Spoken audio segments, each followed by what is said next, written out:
আসসালামু আলাইকুম রহমতুল্লাহি ওবরাকাতুহু।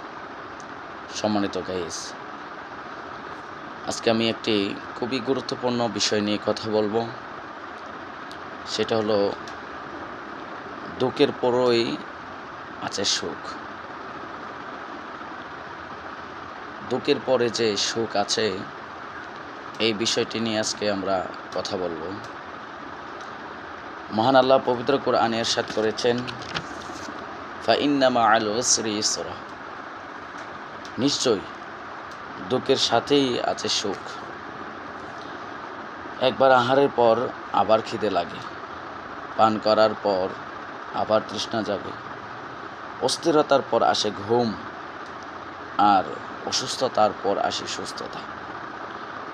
পথ হারালে পথ খুঁজে পাওয়া যায়, রাতের পর আসে দিন, এটাই দুনিয়ার নিয়ম।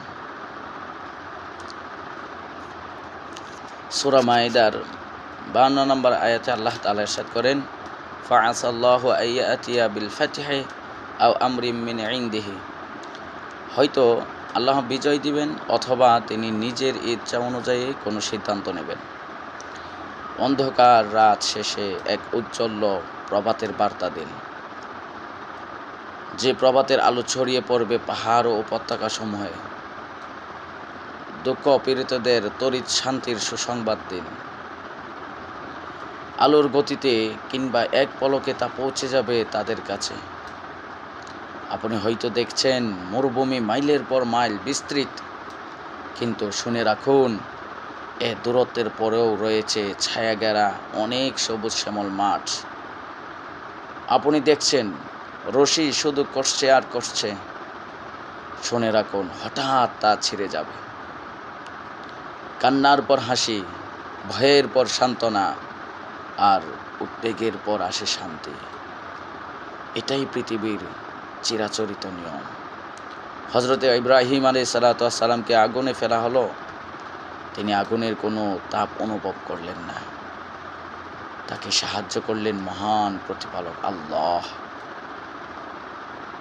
সূরা আম্বিয়া 69 নং আয়াতে আল্লাহ তাআলা ইরশাদ করেন, কুলনা ইয়া নারু কুনি বারদাও ওয়া সালামান আলা ইব্রাহিম, আমি বললাম, হে আগুন, তুমি ইব্রাহিমের জন্য শান্তিদায়ক শীতল হয়ে যাও।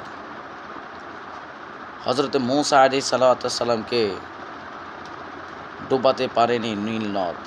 তিনি বড় আত্মপ্রয়ত্ত ও দৃঢ়তার সাথে সৎভাবে বলেছিলেন, কাল্লা ইন্না মাই রব্বি সায়াহদিন, কখনো নয়, নিশ্চয়ই আমার সাথে আছেন আমার প্রতিপালক, তিনি আমার পথ দেখাবেন। রাসূলুল্লাহ সাল্লাল্লাহু আলাইহি ওয়াসাল্লাম হযরত আবু বকর রাদিয়াল্লাহু তাআলা আনহুকে গারে হেরায় বলেছিলেন, আল্লাহ আমাদের সাথে আছেন। এরপর তাদের উপর অবতীর্ণ হলো মনাবিল প্রশান্তি। বস্তু দুর্দিনের শিকার লোকেরা তো শুধু দুর্দশা দুর্ভাগ্যই দেখে, তারা কেবল ঘরে দেওয়াল ও দরজাই দেখতে পায় না। তাদের উচিত সামনে থাকা বাধার প্রাচীরগুলো ডিঙিয়ে বাইরে তাকান। কাজেই হতাশ হয়েও না, অবস্থা একরকম থাকা অসম্ভব। দিন বছর পালাক্রমে আবর্তিত হয়, ভবিষ্যৎ অদৃশ্য।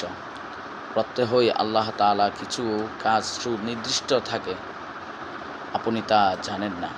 হতে পারে মহান আল্লাহ পরবর্তীতে নতুন কিছু ঘটাবেন। নিশ্চয়ই কষ্টের সাথে আছে সুখ।